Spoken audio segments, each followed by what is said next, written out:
Queridos irmãos, antes de explicar o que eu vou falar, quero expressar minha gratidão aos organizadores da conferência por me trazerem de novo aqui.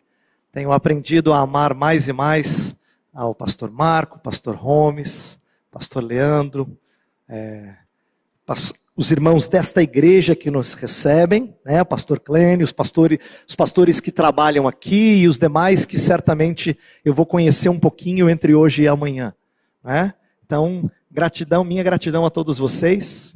Em casa eu deixo a minha esposa, Nathalie, e os meus 3 filhos, por um breve instante, mas para conhecer irmãos em outra localidade, ter o privilégio de compartilhar a palavra de Deus com vocês. Então, antes de explicar, não é, o que nós vamos fazer, eu estou apenas agradecendo, falando da minha alegria de estar com vocês, do privilégio que é para mim ser o portador da palavra de Deus. Então, deixe-me explicar agora aquilo que eu quero fazer nesta noite, e aí amanhã a gente fala sobre amanhã, não é? Espero ver, se não todos, pelo menos vários de vocês, porque nós vamos falar de temas integrados, mas eu os dividi em blocos para que eles tenham uma interatividade. Então, o bloco desta noite, com 2 partes, né, antes e depois do intervalo, nós vamos falar sobre o valor do culto público na vida cristã. E hoje à noite, de maneira excepcional, eu não vou expor um texto da Bíblia específico. A gente vai falar sobre textos espalhados pela Escritura sobre o nosso tópico. Amanhã eu espero, em cada uma das minhas falas, expor um texto sagrado e encorajá-los dentro desse tema que a gente vai trabalhar. Tá? Então amanhã a gente vai ter explicação mais detida em um verso específico. Hoje não. Então entenda que é uma espécie de aula ou palestra, como você queira entender. Por isso eu inclusive vou usar os slides para nos ajudar a seguir a ideia do raciocínio aqui. Tá bem? Então, a primeira parte do nosso bloco dessa noite, eu intitulei A Pandemia e a Teologia do Culto, a teologia de culto. O que eu quero fazer nessa primeira parte é o seguinte. Nessa primeira parte, vou falar algumas coisas que têm um caráter mais de avaliação dos sintomas que a pandemia suscitou em termos de nossa visão de igreja e de culto. Tá? Então, se o pastor Heber parecer a você azedo, um pouquinho azedo na primeira parte, espera que o açúcar venha depois do intervalo, tá bom? A gente vai ter a doçura da palavra de Deus depois, mas agora é o momento em que eu preciso escancarar algumas coisas para você pensar comigo sobre como é que a palavra de Deus tem a nos mostrar coisas preciosas. Então a gente vai refletir sobre o nosso tempo e sobre tempos passados. Vou dar algumas pitadinhas de história, que é uma área que eu gosto de ensinar e tenho o privilégio de ensinar, para a gente pensar juntos sobre o que a igreja pode aprender do tempo que a gente vive durante essa pandemia. Então eu começo dizendo o seguinte: o que a pandemia revelou? O que ela mostrou para a gente? O que ela escancarou que talvez a gente já soubesse, mas ficou mais claro agora? Primeira coisa, ela mostrou o nosso fascínio pelo virtual. O que eu quero dizer com isso é que antes a gente já tinha o mundo virtual, mas a gente não tinha percebido o quanto a gente gostava disso, ou se envolvia nisso, não é? Gasta-se mais tempo agora na frente do computador, as nossas diversões são mais comuns em torno da TV, ou da tela, ou passeando pelas mídias sociais. Até a minha pequenininha de 4 anos chega para mim e fala assim: papai, estou com saudade de tela. O que ela quer dizer é, quero ver alguma coisa, né? Eletrônica. Estou cansada de brincar com outras coisas. Para mostrar que nosso tempo revelou muitas paixões, fascínios pelo virtual. Reuniões de trabalho são virtuais e o home office veio para ficar, né? Provou ser eficiente na cabeça de muita gente. Então, o que eu estou chamando a atenção nesse primeiro ponto é que o nosso fascínio pelo virtual ficou mais evidente. Não é que ele não estivesse lá, mas a gente percebeu que, alguns de nós pelo menos, não é tão ruim assim a gente curtir um monte de coisa, não é? Plataformas de entretenimento se tornaram a bola da vez e mais utilizadas agora do que antes. nossa diversão, nossa interação, nosso trabalho, nossas reuniões. Parece que tudo ganhou um caráter muito mais virtual. E como resultado disso, o que eu quero chamar a sua atenção? Esse é o segundo ponto. Há uma valorização do privado. Quando a gente ficou detido em nossas casas durante certo tempo, ficou muito claro que a gente passou a valorizar muito o nosso espaço, o espaço privado, não é? Tanto é que não foi incomum as pessoas investirem na sua própria casa, afinal de contas, vão ficar em casa o tempo todo, né? Então comprar aquela cadeira melhor, vão fazer aquela mudança no sofá, muda isso, muda aquilo, faz aquela reforminha, sem também fazer muito pó, porque não dá para ficar dentro de casa com muito pó. Mas a verdade é que você investiu no que é seu, no seu cantinho, no seu espaço. Então, construção civil, lá em cima, não é? Construção civil estava aquecida como nunca nesse último 1 ano e meio. Aparelhos de internet, todo mundo melhorou sinal, comprou coisa para se adaptar. Virou um momento em que a gente investiu no privado. E as atividades familiares também tomaram mais a nossa atenção. Tanto é que pai que nunca gastou tempo com escola, passou a ter que ficar com um menino pequeno do lado da tela, ensinando como é que faz, explicando, né? Tanto é que as piadinhas vieram aos montes, porque a gente nunca foi tomado tanto por tempo no nosso espaço privado.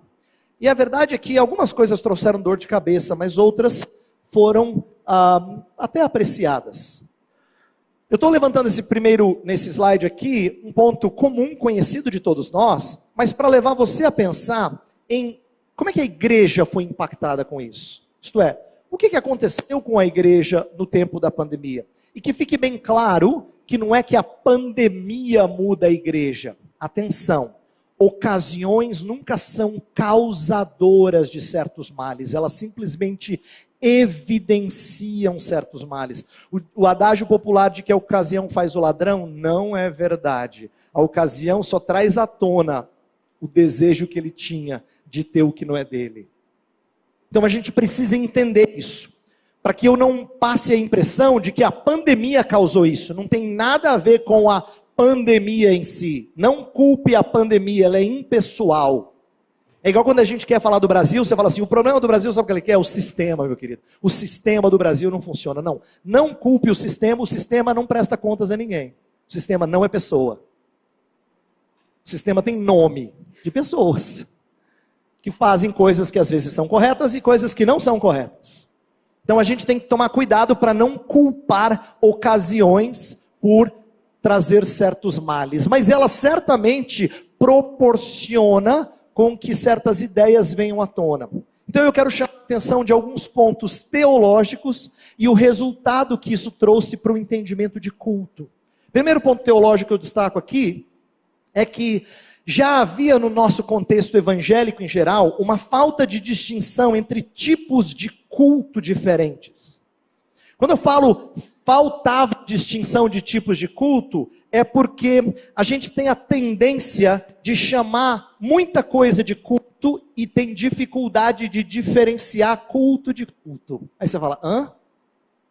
Então vamos tentar esmiuçar isso. Eu creio que, de certa forma, as igrejas evangélicas perderam um legado muito bonito que os antepassados nos deixaram, de compreender o dia do Senhor com uma certa singularidade. Tem um dia em que eu me reúno com o povo de Deus para fazer algo que eu não faço nos outros dias. Mas se eu não cultuo nos outros dias, claro que eu cultuo, mas não da maneira como eu cultuo nesse dia específico. Eu creio que o desprezo da singularidade do dia do Senhor, para você dizer assim, nada de um dia é do Senhor, todos os dias são do Senhor, parece mais crente, né? Nada disso. Esse apagar das distinções, na verdade, gerou mais confusão do que beneficiou.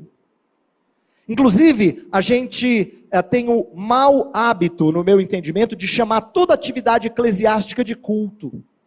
Então assim, vão se reunir os jovens para fazer uma programação, vai ser o culto dos jovens. Não importa se tem boliche, se tem bolo, cachorro quente ou qualquer outra diversão, mas tem que chamar de culto, porque está na igreja, a gente reúne o pessoal, deve ser culto, né? Se tem aniversário do bebê, né? O bebê fez 1 ano, a gente faz o culto do bebê. A gente faz as comemorações e tudo é culto, culto, culto. Qualquer reunião que junta crente, pode ser no cafezinho, fazer um culto com café. Quando a gente faz isso, nós perdemos de vista uma distinção que nossos antepassados nos deixaram, que é a diferença entre culto privado, culto familiar e o culto solene, que é feito em público quando o povo de Deus é reunido. Isso está em documentos antigos, não é? Se você voltar a documentos do século 17, você vai ver essa distinção entre o culto privado, culto doméstico, o culto público. E essa distinção ela é útil para a gente compreender que cada um tem o seu lugar. Cada um tem o seu lugar e tem a sua necessidade, mas um não pode ser substituto do outro. Quando a gente perde essa distinção, o que acontece? Olha o resultado. Próximo ponto vai mostrar o resultado prático. Nós inventamos uma coisa nova, chamado culto online. É verdade. Isso aí você cansou de ouvir. E por que eu digo que isso é inovação? Porque existe uma falta de compreensão do que acontece no tal culto online. Deixa eu explicar. E espero que isso fique claro para você. A gente tem que reconhecer que o fato de você estar na sua casa, e eu aqui, e uma transmissão acontecendo, e você na sua casa, na mesma hora, vendo o que eu estou fazendo aqui, isso não substitui reunião física. Por quê? Porque sincronia não é sinônimo de ajuntamento. Vamos supor que você combinasse com um irmão em Cristo que está no Japão. Você dissesse assim, vamos cultuar juntos? Vamos. Então vamos fazer o seguinte, meio-dia aqui, você meia-noite aí, vamos fazer um culto? Vocês não estão cultuando juntos. Tá? No relógio está sincronizado. Mas você não pode dizer que a gente está cultuando juntos. Que nós nos reunimos em culto. Eu digo isso porque não estou simplesmente dando uma opinião. As cartas de Paulo nos dão exemplos disso. Deixa eu explicar. Olha que legal, que lição preciosa a gente pode tirar. As cartas de Paulo mostram para a gente que você pode fazer instrução à distância. O próprio Paulo escreveu cartas para isso. Você tem instrução. Ah, pastor, mas a palavra foi muito boa, eu aprendi muito. Claro, porque é possível fazer isso. Já era possível quando não tinha internet. Demorava mais tempo chegar, mas a instrução chegava. Mas mesmo quando a instrução chegava, Paulo sabia que não dá para experimentar todas as realidades da vida eclesiástica estando separados. Por exemplo, tem certos dons e serviços que só são compartilhados presencialmente. Paulo escreve assim para os romanos, eu desejo muito visitar vocês, para que reciprocamente nos edifiquemos. Ele quer compartilhar um dom, depois ele acrescenta. Na verdade, eu quero que a gente seja edificado mutuamente. Veja, ele poderia dizer para eles assim, escreve uma carta para mim, para vocês me edificarem. Mas não é isso que ele quer. Ele quer estar junto, porque ele sabe que tem certos dons e serviços que só são compartilhados presencialmente. É por isso que quando ele escreve aos de Corinto, ele orienta um ato de disciplina que ele não pode realizar, só a comunidade local pode realizar. Então ele fala assim, eu já sentenciei daqui, mas vocês é que vão fazer aí. Ele trata de um problema disciplinar na igreja e ele orienta os líderes da igreja a que tomem medida, isto é, que façam o que tem que ser feito. Porque Paulo não pode dizer, já disciplinei, está disciplinado. Na verdade, ele não substitui a liderança local. Prova disso é que no final da primeira carta aos Coríntios, ele menciona 3 líderes e fala assim, eu os recomendo a vocês. Prestem atenção a eles. Isto é, obedeçam à liderança e o governo deles. Perceba como Paulo está ensinando para a gente que tem um papel que ele não conseguia exercer plenamente à distância. O que eu estou falando, a partir dessa experiência paulina, é que a gente não pode achar que culto virtual é igual a culto presencial. Assim como ver a Cristo com os olhos da fé agora, não é semelhante a vê-lo na glória no porvir. Você não pode dizer assim, Jesus está muito bom aqui, não precisa nem me levar, viu? Porque é igual assim. Você sabe que não é igual.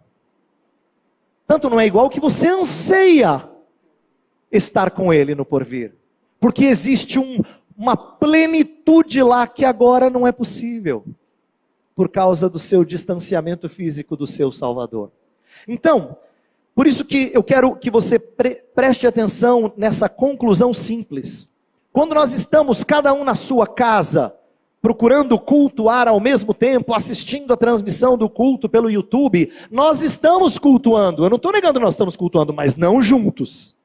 Nós estamos em culto privado, cada um sozinho na sua casa, cultuando, sendo regidos por uma mesma liturgia. Individualmente, sim, sem culto público. Entender isso é importante para que a gente não substitua o virtual pelo presencial. Até porque o virtual tem algumas coisas no qual ele mais atrapalha do que ajuda. Por exemplo, nós perdemos de vista de como fazer tudo online não promove os melhores resultados em todos os quesitos. Um dos aspectos negativos do online é que frequentemente nós somos mais passivos. Ou você acha que todo mundo levanta e canta bonito do jeito que a gente cantou aí na sua própria casa, no sofá lá de casa. Aleluia! Poderoso é o Senhor nosso Deus. Você acha que ele canta assim? Se ele cantar balbuciando um pouquinho, pode ser que... Por quê? Porque há uma certa passividade instalada pelo modo virtual.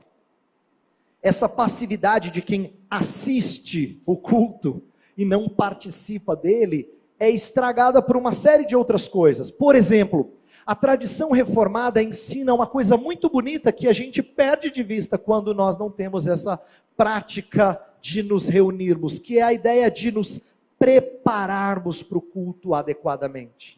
Nossos antepassados falavam muito disso, da importância de não só quem prega se preparar, mas de quem ouve se preparar para ouvir. Não é à toa que nas 7 cartas de Jesus às igrejas do Apocalipse, ele termina dizendo assim: quem tem ouvidos para ouvir, ouça. Porque ele sabe que você tem que estar preparado para ouvir. E o problema é que quando a gente está em casa, assistindo pelo YouTube, a gente tem 1000 distrações. Porque você sabe, o WhatsApp entra com uma mensagenzinha ali, daquela pessoa que só quer responder rapidinho. Mas é bem rapidinho, eu não vou me distrair mais. Não é? Tem várias coisas que conduzem você à distração. Além de dificultar uma outra coisa preciosa, que é a discussão de irmãos, o processar da pregação da palavra de Deus, uns com os outros. A gente perde de fortalecer uns aos outros em cânticos. Eu quase pedi para o Gomes, repete umas 2 ou 3 aí. Eu estava amando o fato de cantar com vocês, e de ser fortalecido por vocês. Uma coisa que eu não tenho na minha casa. Não adianta, o coral pode ser lindo na TV. Está na TV. Não me fortalece do mesmo jeito que quando eu me reúno com vocês. Então o ponto é mostrar que nós tivemos um impacto de criar algo como se fosse assim, quase equivalente. Não é equivalente. Não é equivalente. Eu não estou dizendo isso só porque eu gosto do tradicional. É porque a gente perdeu de vista a diferença entre culto particular e culto público. Segundo aspecto, olha só, um outro problema da nossa teologia que se revelou problemática na questão de culto. Entre evangélicos é muito comum a gente incentivar uma espiritualidade privada, particular. Isso aqui é típico de evangélicos, então eu estou batendo em todo mundo, em mim e em vocês aqui, porque isso é muito forte na tradição de onde nós viemos. Enquanto o evangelicalismo é conhecido por enfatizar uma espiritualidade individual, eu estou aqui para lembrar vocês de que o momento a sós com Deus, a gente não fala assim? Cara, tive aquele momento a sós com Deus, que precioso. Ele não deve ser descartado ou negligenciado, mas a tradição reformada tem a bela ênfase em nos lembrar que nossa santificação acontece no âmbito público, muito mais do que a gente imagina. Inclusive, o famoso texto de Efésios 4, que eu coloquei aí no slide, ele fala que dons foram dados por Jesus Cristo à sua igreja, para que nós cheguemos à plenitude da varonilidade de Cristo. Isto é, quando é que você cresce? Quando os dons do seu irmão são usados na sua vida. Isso acontece quando vocês estão reunidos como povo de Deus. O que eu estou destacando aqui é que enquanto a gente enfatiza muito devoção como uma coisa entre eu e Deus, e essa é uma ênfase muito forte nas nossas igrejas, muito forte, como sendo a prática devocional. Inclusive, se eu falasse assim, você já pensou devocional hoje? Todo mundo vai interpretar, você teve o seu momento a sós com Deus? Raramente a gente chama isso aqui de prática devocional. É como se aquilo cuidasse da devoção. Isso fosse importante também, mas aquilo é devoção. Você percebe como a gente criou uma teologia de espiritualidade particular? E perdemos de vista que a maturidade é resultante do ajuntamento coletivo. Por exemplo, quando Paulo fala aos romanos, ele mostra que a fé vem pela pregação, não é pela leitura devocional. Eu não estou negligenciando a importância de ler a palavra de Deus sozinho, de maneira nenhuma, por favor, não me entenda errado, tá? O justo medita na lei do Senhor de dia e de noite, tem que ser deleite dele ler esse livro, mas a fé é despertada pelo Senhor, pelo anúncio, pelo querigma, pela pregação, proclamação da palavra de Deus. Deus quis que fosse assim, que nós fôssemos arautos, e mediante o nosso anúncio, as pessoas fossem geradas e nutridas na vida cristã. Em outras palavras, a pregação é indispensável para a saúde da igreja. Indispensável. Tem um texto muito bonito em Provérbios que fala que sem profecia o povo se corrompe. Ele estava falando, sem profeta proferindo a palavra de Deus, perdição. Uma das profecias mais assustadoras do Antigo Testamento é quando Amós fala assim, eu lhes darei fome, não de pão, mas da minha palavra.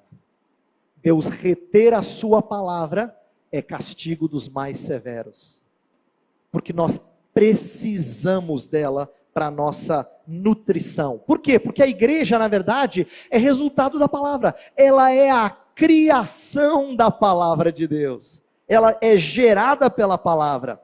Por exemplo, quando Paulo vai se referir aos romanos e aos coríntios como igreja, ele menciona aqueles que se reúnem numa determinada localidade, aqueles que se reúnem na casa de fulano, a igreja que se reúne.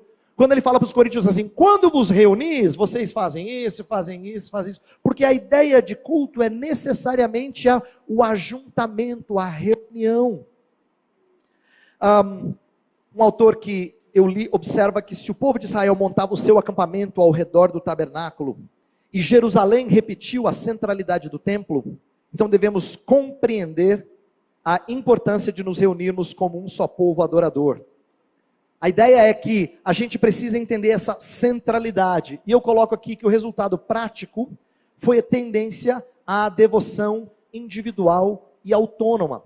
Sabe o que aconteceu nessa pandemia, que foi muito ruim? As pessoas passaram a escolher quem é que elas querem ouvir. Afinal de contas, nós estamos no mercado das opções, não é?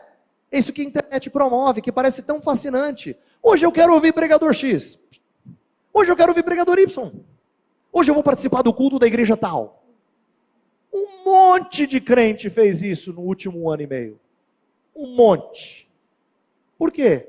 Porque não tem prestação de contas. Você escolhe quem você gosta de ouvir, você não presta contas a uma liderança de igreja local. Esse é o típico individualismo evangélico. Entendeu? Porque a gente enfatiza demais a espiritualidade privada, nós acabamos gerando isso. Isto é, volta aqui por favor para o slide anterior. A ideia é que a graça que nos une ao Senhor é aquela que nos une aos membros da igreja, aos membros do seu corpo. Então a gente tem que compreender que existe uma bênção da adoração corporativa, que de certa maneira é o ápice da nossa comunhão com Deus e com o próximo. A gente vai falar dessa comunhão amanhã. O que eu estou destacando agora é que, porque a gente enfatiza espiritualidade privada, nós não nos preparamos bem para a necessidade de devoção ser uma coisa prioritariamente pública e de prestação de contas. A gente não se preparou. Nossa teologia acabou nos fazendo reféns desse tipo de mentalidade de que eu posso adorar a Deus na minha casa. Olha que frase legal que eu coloquei no próximo slide. Michael Horton, no livro Cristianismo Sem Cristo, tem uma sacada muito bacana. Veja só essa citação. Olha o que ele fala. O pietismo evangélico começou como um movimento de renovação nas igrejas da Reforma. Contudo, cada vez mais tendeu a reduzir a fé a uma experiência subjetiva interna. A verdadeira ação acontecia em devoções particulares, em reunião religiosas secretas ou clubes santos, o que hoje chamaríamos de pequenos grupos. O reavivalismo americano foi mais radical ainda, esperando a verdadeira ação de formação cristã ocorrer completamente fora do ministério comum da igreja. Os cristãos ainda devem se reunir semanalmente, não é que não tenha que ter culto público, mas o Espírito realmente desceu quando o evangelista veio para a cidade e os métodos extraordinários que empregou produziram a agitação. O que Michael Horton está dizendo é o seguinte: a herança que nós recebemos é de um pietismo que falou da importância da sua devoção particular e acabou reduzindo a sua fé a uma experiência subjetiva interna. Você inclusive fala, isso aqui é uma coisa entre eu e Deus, você não sabe do que está no meu coração, isso aqui é entre eu e Deus, não me julgue. Porque é uma espiritualidade privada, subjetiva, interna. E também, além disso, nós passamos a entender que o mais espiritual acontecia fora da formalidade. Era quando aquele pregador ardoroso vinha na cidade, tipo um tal de Finney, pregava assim, e as pessoas diziam, uau! Isso aqui é unção, hein?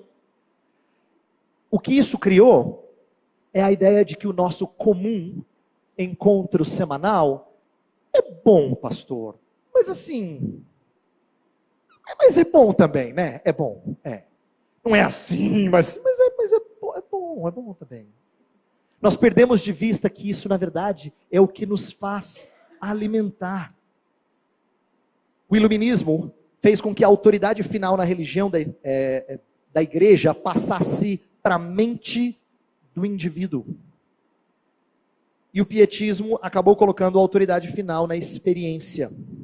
Então olha que curioso, embora o evangelicalismo não goste do secularismo, a gente na verdade se tornou vítima dele porque a nossa própria religiosidade se parece com algumas tendências do secularismo.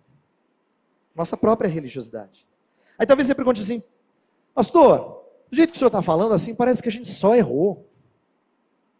Então vamos pensar como é que homens e mulheres do passado se reagiram, como é que eles responderam diante disso. A gente tem registro de pandemias passadas, e o que alguns homens e mulheres de Deus fizeram em meio a essas pandemias. Primeiro ponto, eles não se isolaram, isto é, em tempos de poucos cuidados médicos, fiéis não fugiram, mas permaneceram para cuidar dos enfermos. Deixa eu falar desse ponto um pouquinho aqui. A gente tem registro de que durante a praga que houve em Alexandria, na região do norte da África, um bispo chamado Dionísio fala que os cristãos mostraram um amor irrestrito e uma lealdade impressionante, de nunca se pouparem, mas sempre pensar nos outros. Ele estava falando de um tempo em que as pessoas estavam se retirando de cidades em que tinham pandemia, e cristãos toparam ficar. Há registro de Zwinglio, famoso reformador, que depois que rompeu uma peste negra lá em Zurique, ele volta para a cidade, ele estava fora, ele volta para a cidade para socorrer as vítimas. Não leva muito tempo, ele fica doente, e parecia que ele ia morrer, mas ele entendia que o seu trabalho ainda não tinha terminado. Inclusive, curiosamente, ele compôs um hino para falar de como é que Deus restaurou a sua alegria durante aquela peste. Martinho Lutero também, quando a Catarina, sua esposa, estava grávida, ele ficou na cidade lá de Wittenberg durante a peste negra para tratar os infectados. Aí, como ele era um líder importante, a liderança tentou falar assim, cara, sai daqui, é importante você sair daqui e cuidar da sua família.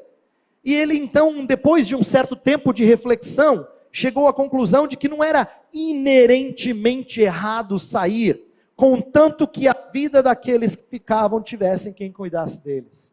Você percebe que o tempo todo esses caras estão pensando em como é que o amor cristão se mostra em tempos de pandemia. Calvino fez a mesma coisa. Ele visitou pessoalmente casas que estavam infectadas pela peste negra. E aí, por causa do trabalho dele, como ele era também um líder na cidade de Genebra, as pessoas o incentivaram, a liderança o incentivou a sair da cidade, e os outros pastores passaram a cuidar desse trabalho. Inclusive muitos morreram por causa disso. O que ninguém sabia é que Calvino, de vez em quando, escondido, ia na casa de alguns irmãos para poder fortalecê-los durante essa pandemia. Eu estou contando essas histórias para você compreender que houve oportunidade de mostrar amor fraterno. E eu tenho a tristeza de dizer que nesse último 1 ano e meio, a gente perdeu algumas dessas oportunidades. Nós fizemos aplausos à equipe médica e aos hospitais, aqueles que estavam na linha de frente, uma coisa que inclusive o mundo reconhece. Você não precisa ser crente para reconhecer e louvar essas coisas. E nós que somos cristãos ficamos retidos na nossa individualidade.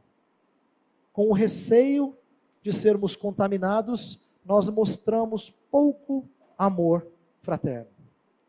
Nós demonstramos muito pouco amor fraterno. Spurgeon, durante o início do ministério dele, tem uma contaminação, a cólera estava rolando solta, incomodando muita gente. E como é que ele responde a isso? Olha que curioso. Embora Spurgeon já fosse um famoso pregador e ainda jovem, mas já ia pregar em lugares diferentes, ele priorizou o ministério local, disse: eu tenho que ficar aqui na minha igreja. Ele também ajustou os seus encontros, mas ele continuou cultuando, cuidou dos enfermos, ficou aberto a novas oportunidades evangelísticas e disse: Senhor, guarda a minha vida nesse tempo. Todos esses homens que eu estou citando, eles não se isolaram. Segundo ponto que eu destaco aqui, eles celebraram a comunhão. O que eu quero dizer com isso? Não pense em ceia do Senhor, não é disso que eu estou falando. Eles estimaram aquilo que por algum tempo lhes foi impossível realizar. Há um registro muito interessante de cerca de 100 anos atrás, quando a gripe espanhola atingiu a norte, e uma denominação reformada lá no norte dos Estados Unidos, falou sobre as lições importantes que a gente tem que tirar desse tempo de providência. Olha que legal as lições. Primeira lição: a gente tem que aprender a valorizar os privilégios de estarmos reunidos em igreja. Por quê? Porque a gente sabe que a gente está detido, impedido momentaneamente de aproveitar. Em outras palavras, lembre-se de quão gostoso era e tenha saudade disso. Não tolere substitutos. Entendeu? Outra lição: valorização da comunhão com o povo de Deus, a comunhão dos santos, como instrumento da devoção. Terceira lição: apreciar a literatura religiosa. Justo agora que a gente está momentaneamente impedido de cultuar, nós vamos entender a literatura religiosa como sendo um instrumento para nos nutrir nesse tempo especial de pandemia. Então, entenda, eu não estou aqui criticando o fato da gente ter mensagens na internet de forma nenhuma. Hoje em dia a gente tem o privilégio disso funcionar como a literatura o foi há 100 anos atrás. Um instrumento para fortalecer irmãos que por muito tempo ficaram isolados em sua sala de estar. Mas, o que esses fiéis do passado distante e recente nos ensinaram? Essas duas lições. Primeiro, pandemia não é momento de eu me desconectar do povo de Deus, das pessoas em geral. O segundo grande mandamento é amar o próximo como a mim mesmo. E amar o próximo como a mim mesmo não é eu ficar na minha casa e ele ficar na dele, porque assim eu me poupo e ele também é poupado. Nada disso. O mundo sabe fazer isso. Tudo que o mundo fizer direitinho, você desconfia, tá? Provavelmente não é tão crente assim.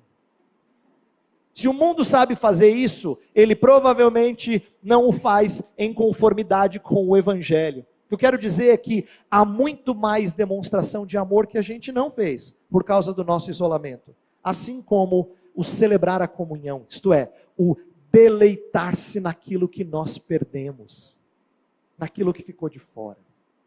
O prazer em ter isso de volta. Então eu quero, nesse próximo slide, começar a concluir essa primeira parte. Qual é a situação atual de muitas igrejas? Antes de mostrar isso, esconde um pouquinho só para eu introduzir, antes da gente ler aqui. O que eu quero mostrar é o seguinte: existe da nossa parte um anseio e um discurso de que a gente foi muito crente quando nós ficamos em casa e cuidamos da nossa vida espiritual. Eu conversei com pessoas que disseram: pastor, minha vida com Deus não mudou, pastor, pelo contrário, melhorou. Falei: meu Deus do céu. Dá quase para dizer assim: então, irmã, fique em casa definidamente, que só melhora. Que bênção. Então, assim, fique em casa, nem volta, porque foi bom demais, de acordo com o seu relato. Pastor, até melhorou. Eu entendo o que ela quis dizer. Ela não estava sendo irônica e nem desprezando. Ela quis dizer assim: eu gastei mais tempo com devoção. Tudo bem, é verdade isso. A gente pode ter feito isso. Talvez você tenha gastado mais tempo lendo a Bíblia, orando, e louvado seja Deus por isso. Só que a nossa teologia é defeituosa, porque a gente acha que o nosso momento a sós com Deus resolveu o nosso problema de vida espiritual. É aí que a gente se engana. É aí que teologia defeituosa afeta a nossa prática. E essa irmã, com toda a boa vontade, falou uma grande bobagem, não porque ela estivesse sendo contaminada por algum pensamento pagão, é porque a teologia dela levou a fazer isso. Então, eu quero chamar a sua atenção para o fato de que cultuar ao Senhor nos últimos tempos foi um risco necessário.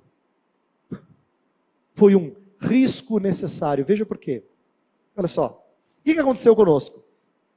Desvalorização do culto público. O cuidado de vidas. Não é assim que as pessoas discutem: a gente precisa cuidar de vidas. O cuidado de vidas tem sido o contexto de menosprezar o cuidado do coração. Então você poupa a vida, mas você não cuida do coração. Você cuida de vida biológica. Tá certo, faz sentido para quem está nas trevas, não é? Faz sentido para quem está nas trevas. Não pode fazer sentido para a gente. Essa é a minha tristeza. Porque para muito crente fez total sentido. Ele ouviu e falou: é mesmo, né? Não é mesmo coisa nenhuma, querido. Mas não é coisa nenhuma. Por quê? Porque tomar os cuidados necessários, e eu não estou sendo contra a gente ser cuidadoso, não pode ser motivo para a gente negligenciar a atividade mais emblemática de nossa existência. Você e eu fomos feitos para cultuar, não sozinhos, como parte do corpo. É lamentável pensar que para alguns cristãos não deve haver culto público enquanto houver pandemia. Teve gente que chegou a dizer isso.